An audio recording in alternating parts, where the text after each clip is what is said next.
You must have heard about 2FA before, maybe right on this channel or somewhere else. 2FA simply means two-factor authentication, that is adding an extra layer of security to your online account, maybe to your device or anything relating to your digital life. Honestly, 2FA was like a huge step in making sure your online account or your online presence is secured. But things have changed rapidly, because if you still think two-factor authentication is enough to protect you, then you are wrong, because hackers have already figured out to bypass it, and you might be the next. And that's why I always tell people, when it comes to the online world, if you think you are safe, you need to think again, because in this case, two-factor authentication is not bulletproof. But before we continue with the video, once again, welcome to CyberProductive, a place where smart people like you boost their productivity while still staying secured online. So if you are tired of vague advice and want real-world cybersecurity and productivity hacks, then you're in the right place. So if you're new to the channel, do well to hit that like button, hit that subscribe button, and hit that notification bell icon so you don't miss out powerful tips and insights just like this one. And while you do that, let's go into the video.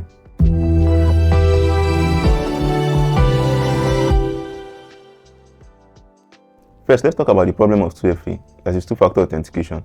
Actually, two-factor authentication, like I said, was a huge step in ensuring that end users or online users have a very secured account. But here's the truth.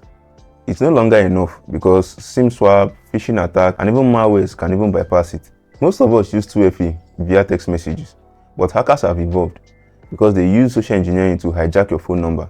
They spoof trusted websites, and they even use section hijacking when you are logged in.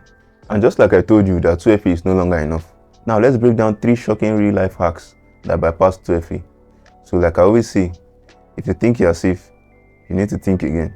Number 1 was the Twitter breach, where attackers, that is hackers, social engineer their way through internal tools. That is, they use some internal tools, maybe Twitter tools, to interact with end users to get information to bypass their 2FA. The second one was the Uber breach, which was as a result of MFA fatigue, that is multi-factor authentication fatigue.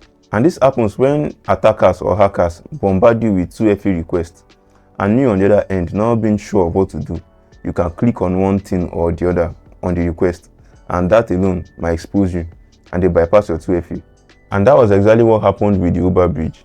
End users were bombarded with multiple 2FA requests, and one way or the other, they clicked something, probably the wrong thing, and that was how they were hacked. The third one is the $100,000 crypto theft. This happened as a result of SIM swap, and in the course, OTP was intercepted, and that was how it was hacked. In all these real-life scenarios that I've listed or that I mentioned, the tech was not hacked. Actually, it was the person that was hacked, because it's always the person, the end user, that is expected to apply the second layer of security, that is the second factor authentication. And one of the ways hackers do it is through social engineering. Now, there are some better alternatives to SMS 2FA. So if you want to lock things down, you need to upgrade your 2FA. And the first step you need to take is to use Authenticator apps. And some of these Authenticator apps, although they are very common, some like Authy, Google Authenticator, or even Microsoft Authenticator, these are very common Authenticator apps. All you need to do is just go to your Play Store, download them, and just set them up. They are very easy to set up, and you start using them to lock things down. The second alternative here is to use a hardware key. An example is the YubiKey.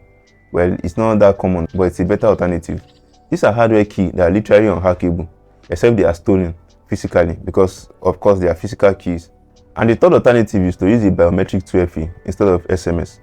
And when I talk of a biometric 2FA, simply your fingerprint, your face recognition, or even your palm print, whichever one. So all these are way better and preferable than an SMS 2FA, because using an SMS 2FA is like putting a deadbolt on the door. But with these better alternatives, it's more like adding reinforcement. So it's obviously a wiser thing to do. Basically, using 2FA is more like a basic cyber hygiene, and I would advise you to go next level in your security. And that's exactly what cyber pros do. Now, I'll be telling you things to do to truly lock things down and go next level in your security. The first thing is to use a very strong password. And when I mean a very strong password, that is a very strong password combination. And the best way to do it is to use a password manager, because password managers are really trusted when it comes to giving a very strong and reliable password, if not uncrackable password, and also assist in secure logins to avoid any form of time wasting whatsoever. And a password manager definitely helps you create unique and reliable password for every single account you have. And that's exactly what you need to do.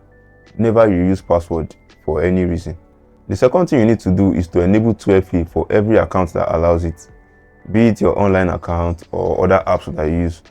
make sure to enable 2FA. And the good thing is that most of these accounts and apps gives you the option to enable 2FA, and that's because they know how important it is to apply 2FA to your security. And you as an end user, you need to watch out for MFA fatigue scam, that is multi-factor authentication fatigue scam. What really happens is that, like I said, these hackers bombard you with 2FA requests, and you on the other end, not really sure what to do, you just accept, and that's how they bypass your security. So you really need to watch out for MFA fatigue scam. The next thing you need to do is to enable login alert and account monitoring. That is, anytime there's a login into your account, you will get an alert for that. And whatever activity that is going on your account or that has happened in your account, you get an alert for that. That's to keep track of the activities going on in your account, so as to be sure of accountability of the activities going on in your account. So you'll be sure they are trusted activities carried out by you. The next thing is to avoid logging in on public Wi-Fi without a VPN.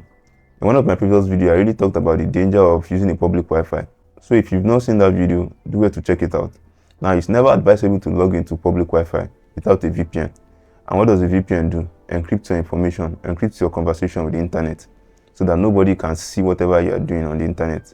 There's no way a hacker can hack you when you're using a VPN to connect to the internet, most especially on public Wi-Fi, like I said.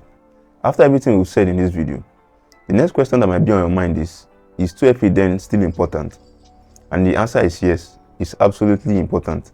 Because like I said before, it's just a basic cyber hygiene. It's just like your health and your finance. You just have to go beyond the basics. That's exactly what happens in this case too. You need to go beyond the basic cyber hygiene, which is using, let's say, a password, 2FA, and just browsing with a VPN or something like that. You need to go beyond that. That is making your security more sophisticated, adding more layer of security. And with all this being implemented, you will stay informed and be smart. And that's why here at CyberProductive, we blend cybersecurity and productivity, so you can do more and worry less.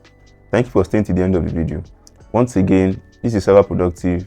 Stay alert, stay private, and stay productive. And I'll see you in the next one.